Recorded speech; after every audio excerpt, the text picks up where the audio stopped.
আসসালামু আলাইকুম, সবাইকে স্বাগত জানাতে চাই এই মুহূর্তে স্পোর্টস অনে। দেখুন, আমি এই মুহূর্তে পড়ছিলি না হোমে বসে রয়েছে।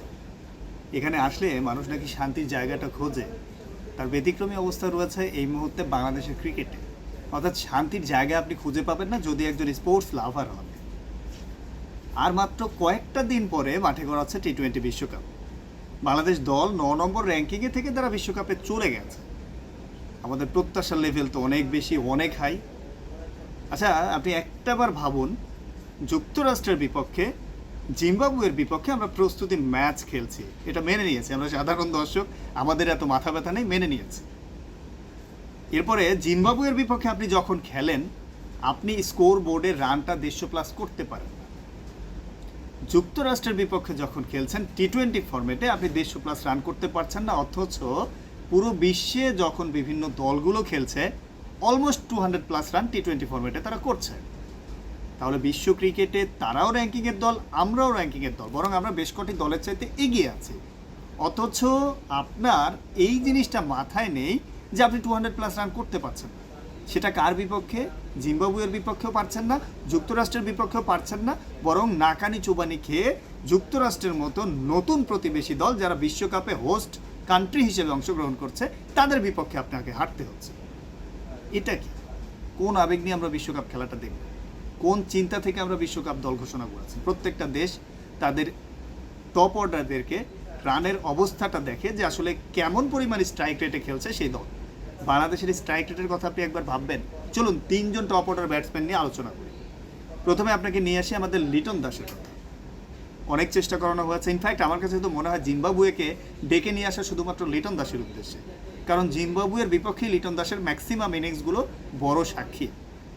প্রস্তুতি ম্যাচ বিশ্বকাপের আগে তারা হয়তো বা ভালো করবে, জিম্বাবুয়ের বিপক্ষে সে ভালো খেলবে, বিশ্বকাপ স্কোয়াডে জায়গা পাবে।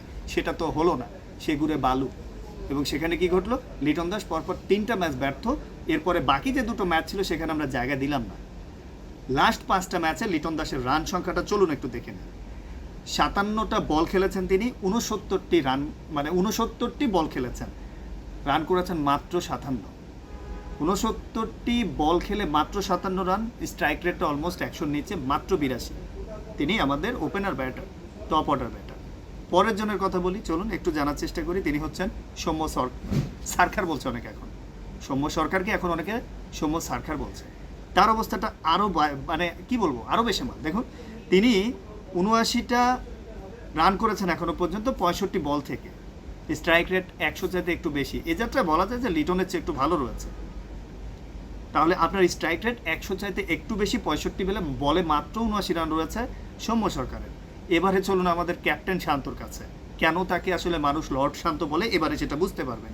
অ্যাজ এ ক্যাপ্টেন, বিশ্বের যতগুলো দল রয়েছে, 20টা দল খেলছে, সেখানে 19 নম্বর র্যাঙ্কিংয়ে রয়েছে ক্যাপ্টেনের দিক থেকে। তিনি 110 স্ট্রাইক রেটে ছিলেন, সেটা বিশ্বকাপের আগে। কিন্তু লাস্ট 5টা ম্যাচের পরিসংখ্যান আপনাদেরকে যদি বলি, তিনি 79 রান করেছেন, বল খেলেছেন 65, এটা বলছিলাম আমরা সৌম্যের কথা।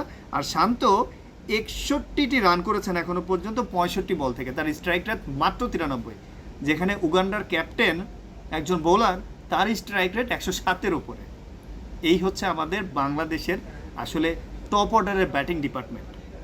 তাহলে আপনি ভাবুন যে আপনি টপ অর্ডারের 3জন ব্যাটারের যার উপরে ভরসা করবেন, যাদের উপর ভর করে 200+ রান করবেন, তাদের স্ট্রাইক রেট আমার 100 পার হয় না।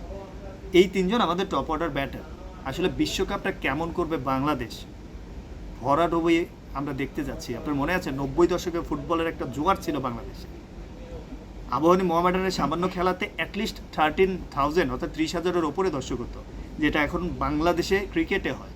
যে কোনো এক জায়গায় পাড়ার ক্রিকেট খেলা হলেও সেখানে 2 থেকে 4,000, 5,000 দর্শক থাকে।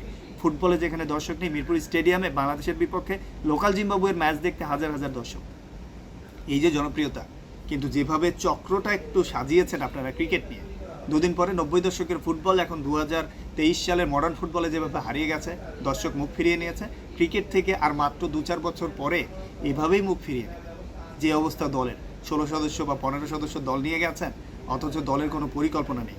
আপনি একজন যদি অফ হয়ে যায়, আপনি তার পরিবর্তে কাকে ওপেনিং করাবেন সেটা আপনি নিজেই জানেন। আপনি রিজার্ভে নিয়ে গেছেন আফিফ হোসেন ধ্রুবকে, তাকে দিয়ে তো আপনি ওপেনিং করাতে পারবেন না বাই এনি চান্স। যদি সৌম্য, লিটন, শান্ত, যে কেউ যদি ফল্ট করে, যে কেউ যদি আসলে ইনজুরিতে পড়ে যায়, আপনি ব্যাকআপ ওপেনার কাকে রেখেছেন? পরিকল্পনার সুস্পষ্ট অভাব রয়েছে। আমরা ভেবেছিলাম যে আসলে নান্নুকে সরিয়ে যখন গাজী আশরাফ লিপু আসলেন হয়তোবা এবারে ক্রিকেট ভাগ্য একটু পরিবর্তন হবে। পরিবর্তন হয়তোবা হচ্ছে, কিন্তু সেটা কি পজিটিভ নাকি নেগেটিভ? আর এভাবে যদি চলতে থাকে বাংলাদেশের ক্রিকেটের সমস্যার উত্তরণটা করবে কে? কার হাত ধরে আসলে উত্তরণ হবে? শুধুমাত্র আবেগে আমরা বাঙালি জাতি সাপোর্ট করে যাব অন্ধভক্তের মতো। আমাদের পকেটে 2 টাকা থাক বা না থাক, আমরা বাজার বাসা করতে পারলাম কি না পারলাম, সৌম্য শান্ত, লিটন, সাকিবরা কত রান করেছে সেই খোঁজটা সন্ধ্যায় বাসায় ঢোকার আগে পাড়ার চাষটল থেকে ঠিকই নিয়ে যাই। অথচ সেই আবেগী বাঙালির ইমোশন নিয়ে খেলছেন আপনারা। এই জায়গা থেকে বেরিয়ে আসা দরকার। আমি জানি না এর উত্তরণের সমাধান কোথায় পাবো। উত্তরণের সমাধান কি আপনার কাছে আছে? জানিয়ে দিন কমেন্টস বক্সে।